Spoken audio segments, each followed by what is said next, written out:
নমস্কার বন্ধুরা, লামকি রান্নাঘর থেকে আপনাদের সকলকে জানাই স্বাগত, জানাই প্রণাম। বন্ধুরা, আজ আমি আপনাদের কাছে একটা রিলেটেড পনির শেয়ার করবো। সেই রেসিপিটা আমি প্রথমেই বলে দিলাম, তাহলে আমি নামটা বলে দিচ্ছি আরেকবার। আমি বানাবো রিলেটেড পনির মশলা ক্যারি। এই রিলেটেড পনির মশলা ক্যারি কীভাবে বানাবো প্রথম থেকে লাস্ট পর্যন্ত ভিডিওটা দেখবেন। বন্ধুরা, ভিডিওটা দেখে ভালো লাগলে করবেন একটা লাইক। তাহলে চলুন আমি বানিয়ে দেখাচ্ছি, খেয়ে ভালো লাগলে করবেন কমেন্ট।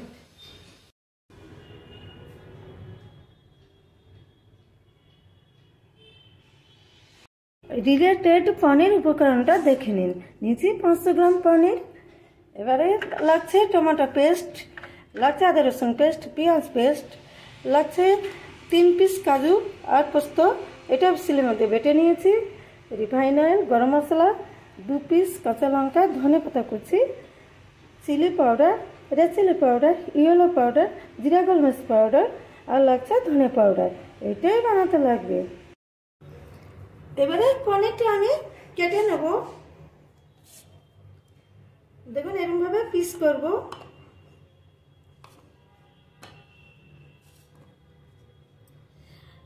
দেখতে পাচ্ছেন এরকম ভাবে। এবারে এগুলো বরফি আকারে কাটবো।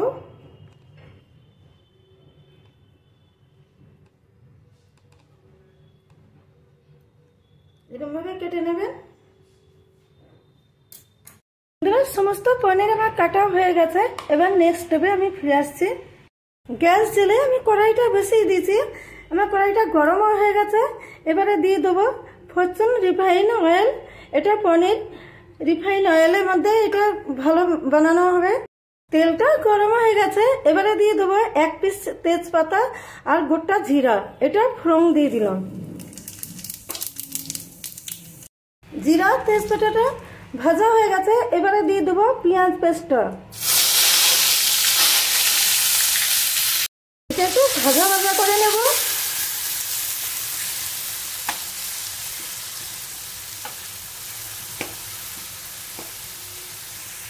পেঁয়াজটা ভাজা ভাজা হয়ে গেছে। এবারে দিয়ে দেবো আদা রসুন পেস্টটা। এটাও একটু ভাজা ভাজা করে নেব।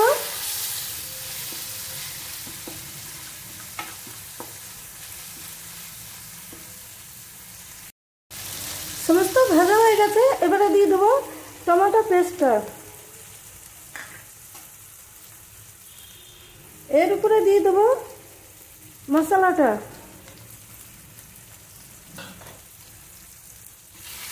বেশ করে এটা ফ্রাই করব।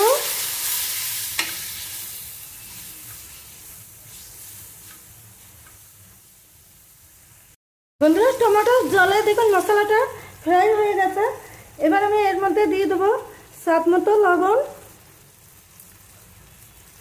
দেবো স্বাদ মতো ছোটো বাটা চিনি। আপনারা চাইলে দিতেও পারেন, নাও দিতে পারেন। দেখুন মশলাটা আমি ভালোভাবে ফ্রাই করে নিয়েছি। আর এর মধ্যে দেখুন তেলও ছেড়ে গেছে, অপূর্ব একটা ফ্লেভারও এসে গেছে। এরকমভাবে আপনারা গ্রেভিটি বানিয়ে নেবেন। বন্ধুরা, এর মধ্যে আমি দিয়ে দেবো সামান্য জল। দেখুন গ্রেভিটা জল দেওয়ার মতো কি সুন্দর একটা কালার ফ্লেভার বেরিয়ে আসছে।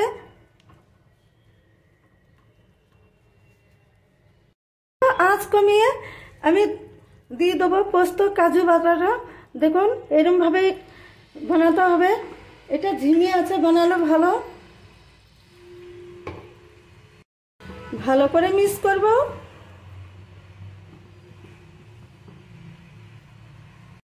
এর উপরে দিয়ে দেবো 2 পিস কাঁচা লঙ্কা, ধনে পাতা কুচি। কষানিতে ধনে পাতা দিলে টেস্টি বাড়ে। এবারে দিয়ে দেবো পনিরটা।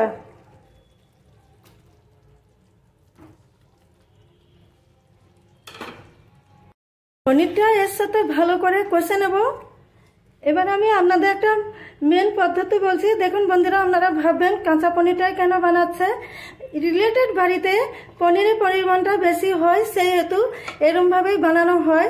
পনির ভেজে খুব কমই বানানো হয়। দেখুন পনিরটা কষানো হয়ে গেছে। দেখতে পাচ্ছেন একদম মানে এটা মাখো মাখো হয়ে গেছে। কেউ চাইলে মশলা পনির এরকমভাবেই বানাতে পারেন, কিন্তু আমি এটা একটু ক্যারি বানাবো, সেই হেতু এর মধ্যে আমি দিয়ে দেবো সামান্য জল।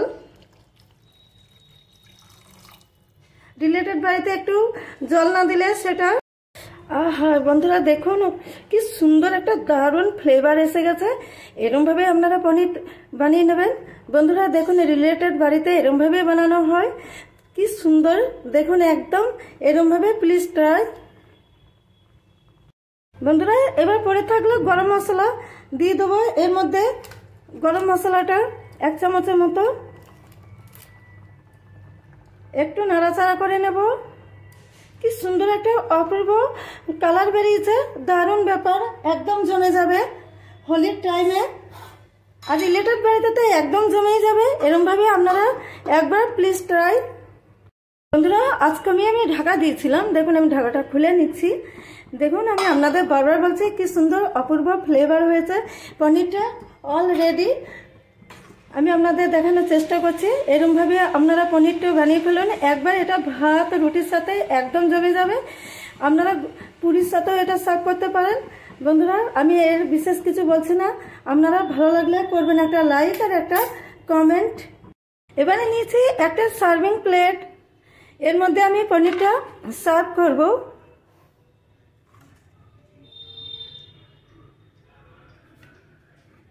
দেখতে পাচ্ছেন আমি কিচ্ছু বলবো না, বলবেন আপনারা কমেন্টের মাধ্যমে। অল রেডি বন্ধুরা, অল কমপ্লিট আমার পনির কারি বন্ধুরা। রিলেটেড পনির কারি কেমন হলো সেটা আপনারা জানাবেন কমেন্টের মাধ্যমে। প্লিজ ট্রাই করবেন, একটা লাইক সাবস্ক্রাইব। অল কমপ্লিট বন্ধুরা। আমি যে প্রসেসে বানালাম সেটা আপনারা ঘরের চাপেল দিয়ে একবার ট্রাই করুন প্লিজ প্লিজ। তাহলে বন্ধুরা খেয়ে বলবেন কেমন হয়েছে, করবেন একটা লাইক কমেন্ট। তাহলে আমি নেক্সট ভিডিওতে ফিরে আসছি। আপনারা ভালো থাকবেন, সুস্থ থাকবেন। Thank you, tata.